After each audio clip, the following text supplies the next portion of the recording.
From the very moment that Replaced was first showcased, I and potentially many others were awestruck by the aesthetic. The hyper-detailed pixel art animated down to the smallest nuance, portraying a retro-futuristic cyberpunk America, was just too good to resist. Of course, then the delays occurred, and for the longest time, it felt too good to be true. But as Sad Cat Studio showcased more, slowly but surely working towards a release date, wanting everything to be perfect, other concerns arose. In snippets, Replaced seemingly had it all, even with the confines of its 2.5D perspective. A combat system clearly based on the Batman Arkham series, intriguing characters with their own complicated and often tragic backstories, an atmosphere fueled by post-consumerist despair and nightmare scenarios where humans are little more than products. There's quite a bit, but surely those disparate parts come together in the end, right? Well, not quite. And your mileage really will vary, depending on what you exactly expect from Replaced. The story begins with Reach, an AI investigating the well-beings of its developer, Warren, who works at Phoenix Corp. After what seems to be an accident, the AI finds itself inhabiting the latter's body. Even worse is the fact that the building is suffering numerous failures. Fires breaking out, roof panels collapsing, the works. And it's all that Reach can do to find help, until he discovers the police executing patients and mercilessly hunting him down.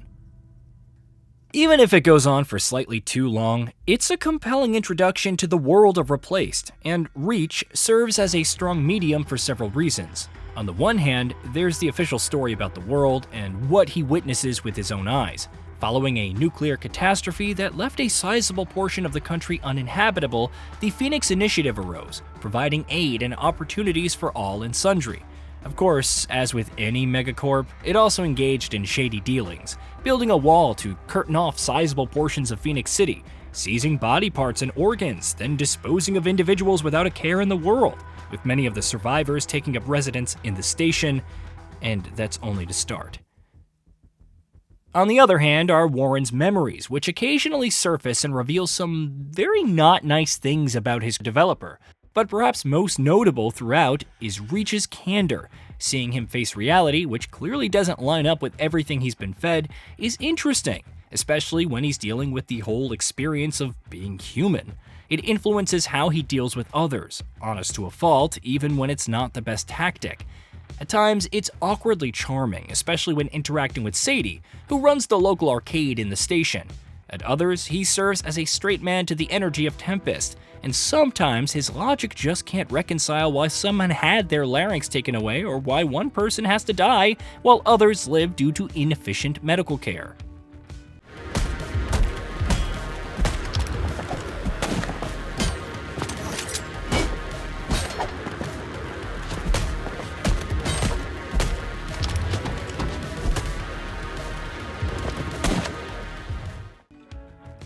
Of course, as despair-filled as Replaced can be, it's also just as utterly gorgeous at every single turn.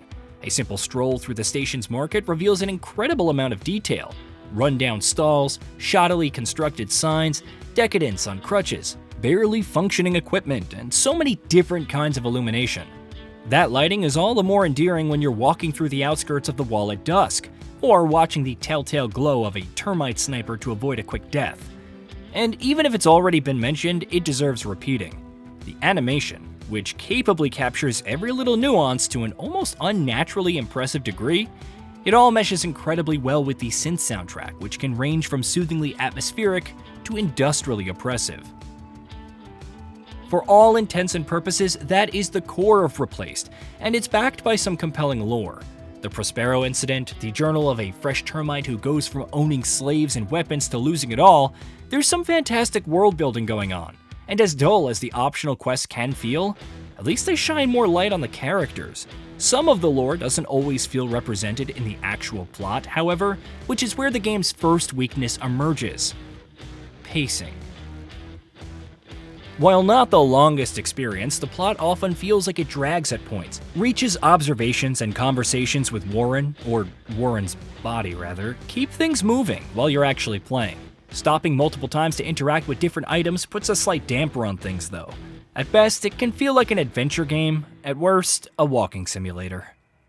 Aside from that, there's the cinematic puzzle platforming and free-flow combat. While it takes a while to get going, the former does present some interesting scenarios, like turning off water valves and avoiding steam to ascend higher. They're not always the most challenging or clever. You would think reaching that box on the walkway above meant pushing it down for something, but no, it's meant as a boost for climbing on the pipes above, and then you get to do it again. Some scenarios can also be randomly frustrating, like a termite sniper sweeping past a wall where I'm hidden, only to suddenly annihilate me. At least the movement is on point more often than not. Combat is easy to pick up and feels impactful enough. Smack enemies with one button, counter them with the other, dodge red attacks, and power up the Huxley with enough hits to execute foes. Problems, as you would expect, emerge once you get the pickaxe. It can destroy armor and shields. Without doing this, they'll remain invulnerable to hits or shots. Pretty simple, except it has an annoying windup. Maybe you win the 50-50 and manage to get it off before an enemy uses their red attack. Maybe you don't. The fact that they weave between other foes makes it all the more annoying, especially when trying to pick off ranged foes first. The Huxley also slowly loses charge if you're not attacking, which means every opportunity to break armor on, say a tank, means still having to smack it twice, dodge its red attack, repeat until you can take the shot. When everything flows together, the combat can feel good, though once again, it's Arkham inspired on a 2.5D plane. Anyone expecting the same level of feel and tactical brilliance will be left wanting. Once again, it boils down to what you want out of Replaced. If it's that vibe that you're after, the graphics, the music, the world, and these characters, then it can absolutely fill that niche, so long as you're fine with extensive conversations and methodical pacing. Neither combat nor platforming is the worst, not even close. You can find things to enjoy about either, but they just don't measure up to the presentation or the world building. The result is an experience which doesn't feel like more than the sum of its parts, that too at times when it just managed to reach that. And as stunning as the vistas can be, the camera panning and zooming out to great effect, Replaced can feel equal parts movie-like and relatable, like you're simply passing through some environments rather than really getting a feel for them. Maybe that's just my brain wanting something more from this brilliant aesthetic. Either way, it could be an enjoyable story for the cyberpunk aficionados, as long as you can accept its various stumbles. Hey, did you know that we at GamingBolt upload new videos every day? Stick around, drop a like, subscribe, and hit that bell. And let us know what kind of content you'd like to see in the future with a comment below.